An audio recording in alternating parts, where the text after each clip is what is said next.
Hi, and welcome to the Redcast. I'm Eric Lanin, your host. Today we'll be talking with Vanessa Engelman, who's the marketing coordinator at Success Computer Consulting. And in this episode, we're going to be diving into marketing budgets, the barriers within, and how to really maximize a shoestring budget.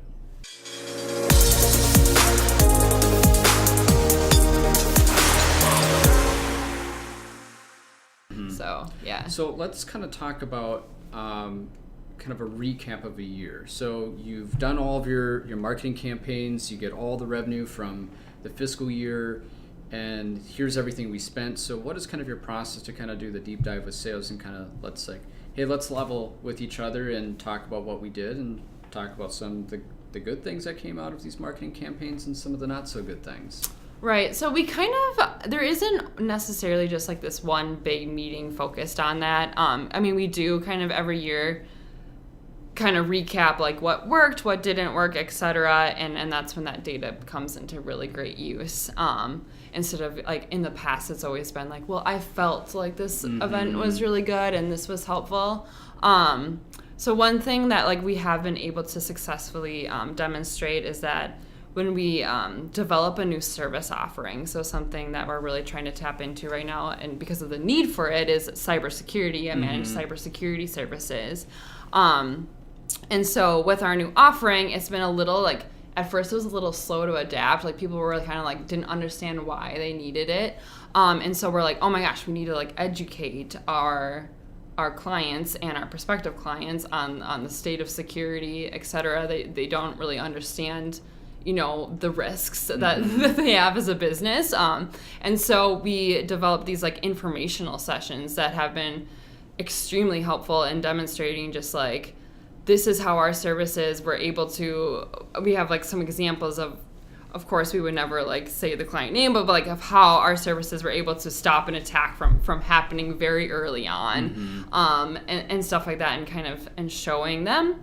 At these informational sessions have been like, we have the data, and this is because they've been successfully leveraging the marketing functions in our CRM, tied to selling that offering to that client. So that's like, when you can like, when you can get black and white like that, that's like especially for a marketer, that feels so good because it's like, here, it's right here. Yep. Cause and effect. Yep, definitely. And sometimes that's hard to measure. Yes. Right? So you have, you may have invited a prospect to an event or met them at an event. It's like, hey, I'd like to do these other things with you. And then you invite them to other upcoming events, or you send them some upcoming, content. So like, right. Hey, here's a blog post that recaps on the webinar that you attended or the event that I met you at. So just trying to keep that through. And it's, was it the event that gets credit for it? Or is it the email? Is it the content? Or is it, 50 other things? Right, and that's another area our sales team does struggle with, is like, well, which campaign do I attach to this? Like, I don't know. I'm like, you're the one that has the most intimate relationship with the prospect, so it's got to be your call on what the trigger was.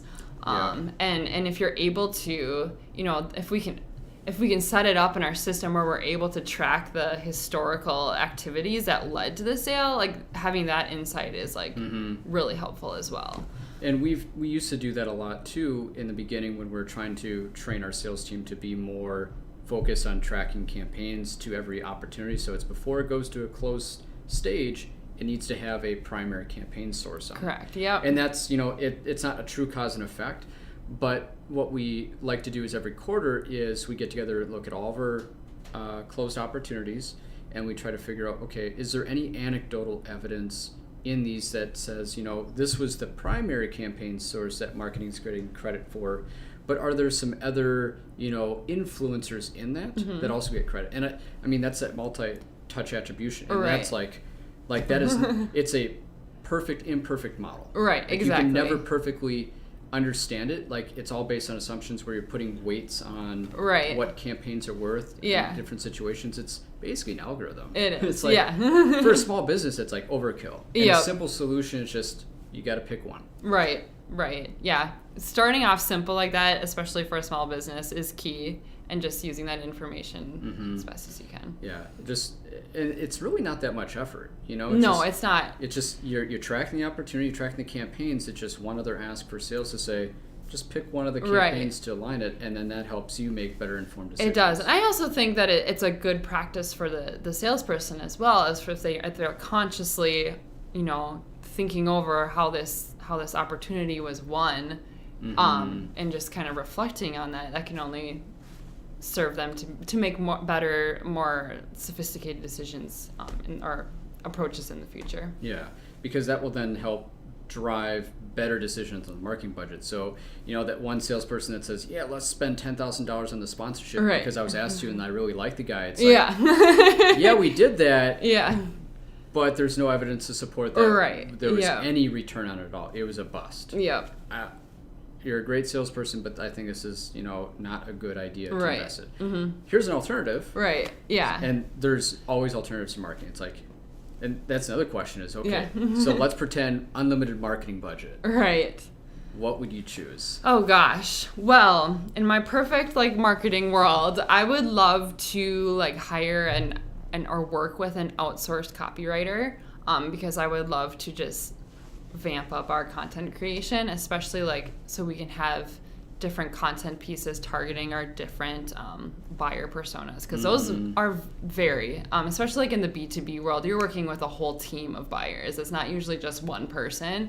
So if we were able to create some content that would resonate with the different people on that team, resonate with the different what they're feeling through the different stages of the buyer's process, that's something I would really like to get to in the future. And then along with that, I would love to invest in some sort of maybe a little bit more of a sophisticated email marketing platform that could distribute said content more effectively in segmented groups, et cetera, and be able to leverage the data we have in a more effective way. Yeah. There's, I think those are the two most commonly biggest additions to a marketing team as you start to scale. But of course, those are also the most expensive. Right, exactly. Yep. But if you go in with the right strategy, trying to justify that spend, and having that proof of concept, starting small, right? That return can easily be exceeded. But again, it's a big upfront investment because one cannot exist without the other. Right, you exactly. Can have great content, and you can publish it. But if no one reads it, then what's the point? Exactly. You got to have a distribution model for it. Yeah, you have to deliver it. Yeah. I remember hearing a statistic. Don't quote me, but I think it was about 3.5 million pieces of content on the web, or blog posts, are created every day. That's insane. So how do you stand out, right? How you have to make good content. And it needs to be delivered to the right person. I think, everything is driving to more of a segmented approach where it's, here's all of my customers, but I'm not going to talk to them about, these things that may or may not be relevant for it. I'm going to do my due diligence and understand, okay, well, they're in this industry, this is what they do. Well, these 5 customers will be best aligned with this content. And of course, you got to be making the content decision. It's is it worth making an investment in a piece of content that's really only aligned for 5 individuals? Right. But you don't want to make it too broad either. Exactly. But you only have so much money. So it's it's a lot of decision making. But again, you got to start small with somewhere. Right. Pick an audience, prototype it, iterate after, right, and then from the growth, then you scale. Right, exactly. Easier said than done. Yeah, for sure. And as far as budget goes, one of the biggest learning experiences I've had with budget is always to round high or go in much higher than you think you're going to need for something, to give yourself a little bit of a buffer. And I actually just listened to someone speak about this in a little bit of from a different perspective, where he has kind of this backup budget of $5 to $10,000, but he can't touch that backup budget unless he's achieved a goal of X. So let's say your goal for my goal for Tech Pulse would be get 300 people signed up, but instead 450 signed up. So whatever I did to get that 450 people signed up is obviously working. So now I can, invest in that approach more with that $5,000 I had set aside, but I can't touch that unless I've it's like an emergency fund. Right, exactly. So kind of it's just kind of a different way of looking at that buffer you give yourself of well, what if something starts to go really well and we need to invest in it, and then you That's can a smart strategy, yeah. And we did that not necessarily in the budget side, but from a capacity side. So I'm accountable to complete X number of marketing tactics. Mm-hmm. Well, I set it so that I'm at 75% capacity for the year. Because if I'm at 100% capacity, I can't react to any of the new things that come up, and then I'm now at a scramble. Right. So I think from a budget standpoint, it's not just, the dollars, but it's also the resources side. Yeah. Because things Murphy's Law happens. Yeah. And you totally. Murphy's Law and opportunity. You want to be able to react to both of those Absolutely. things. Yeah. Cool. Well, I definitely appreciate the conversation about marketing budget. And thanks for watching this episode, and we'll catch you next time. Thank you. Thanks. Thank you for watching this episode about marketing budgets. We hope this was helpful and you learned a few things. If you liked it, please subscribe. This really helps us out. And if you'd like to see more of our videos or podcasts, you can always find us on Stitcher, iTunes, and YouTube. See you next time.